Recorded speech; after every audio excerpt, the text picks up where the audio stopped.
Caríssimos irmãos e irmãs, o texto de Mateus que estudamos hoje está no capítulo 15, do versículo 21 ao versículo 39, dividido basicamente em duas perícopes. Do versículo 21 ao 28, narra a cura da filha da mulher cananeia, e do 29 ao 39, a segunda narrativa da multiplicação dos pães. Esse texto nos leva a compreender, através de uma chave de leitura, a totalidade da salvação. Veja, tudo está sob o símbolo da totalidade, como nós vamos poder perceber no decorrer desse estudo. O primeiro, que nos fala da mulher cananeia, Jesus está fora dos territórios da sua terra, ele está em Tiro e Sidônia, portanto um território pagão. Teologicamente, o sentido já é da participação dos pagãos no ministério de Jesus. Portanto, aqui nós temos a universalidade da salvação. Outros povos estão sendo alcançados. A mulher cananeia representa o rompimento não só geográfico, mas também a realidade sob o ponto de vista da fé. Estudamos anteriormente sobre a questão do puro e impuro, onde Jesus falava daquela parábola. Aqui está ligado também aquele texto, de uma certa maneira, porque o que lá era parábola, aqui se torna realidade. Veja, os cananeus ou os pagãos eram tidos como impuros, sob o ponto de vista da fé de Israel.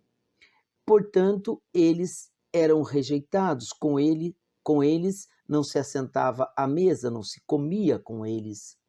E um outro detalhe, quando Jesus diz, não convém jogar aos cães o pão dos filhos, é porque os cananeus assim também eram tratados, principalmente este povo que conviveu com o povo de Israel, dada a entrada de Josué na Terra Santa ou na Terra Prometida.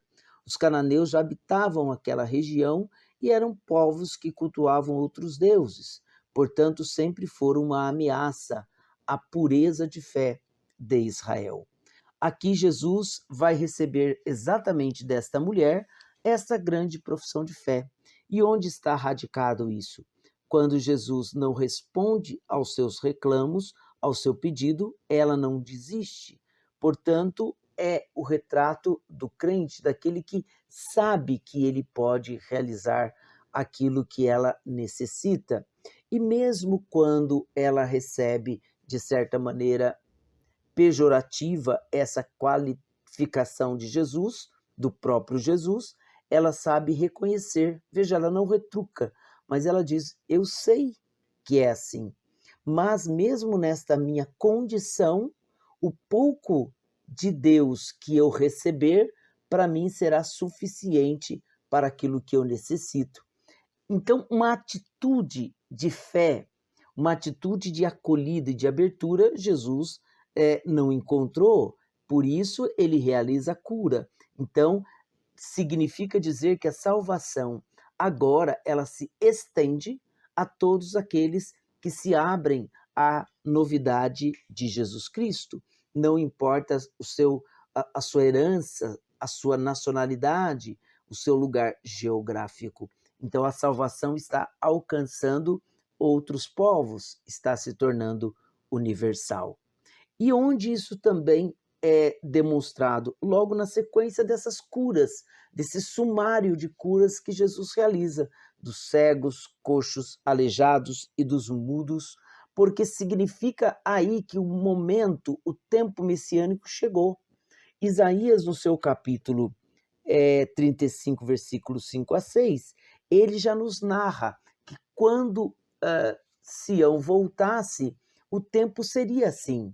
Inclusive o deserto floriria e os doentes seriam curados. E lá se narra também essas 4 categorias de doentes: os coxos, os cegos, os aleijados, os mudos. Veja, o tempo messiânico chegou, então a plenitude do tempo também está presente.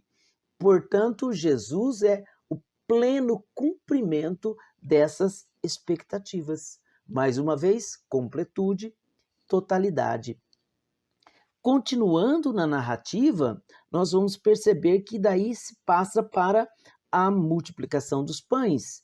E Jesus, movido de compaixão, tem pena desse povo, porque estão com ele há 3 dias e sem comer, e o lugar é deserto. O que isso pode nos ensinar? Que o maior deserto que nós podemos enfrentar na vida é a ausência de Deus. E daí os 3 dias aqui, porque nós experimentaremos esse deserto quando Jesus nos for tirado. Só que mesmo depois desses 3 dias de deserto, de ausência de vida, o deserto florirá, o Senhor ressuscitará. Veja, a vida plena, mais uma vez, está se manifestando. Depois nós temos o símbolo do 7. 7 significa plenitude, perfeição, não falta nada. Eles apresentam 7 pães e alguns peixes. Pão e peixe significa as naturezas também de Jesus, ou seja, a realidade do Cristo, não é?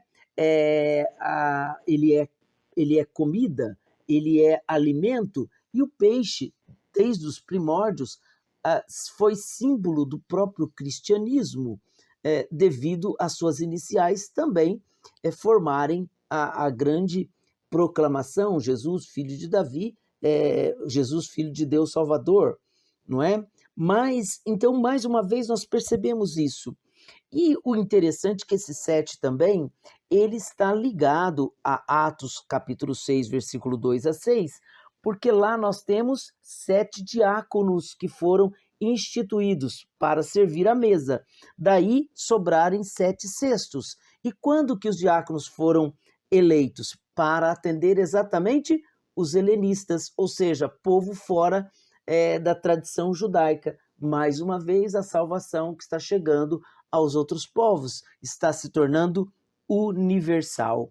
Então, aqui nós percebemos que tudo o que vai acontecendo leva à graça de Deus.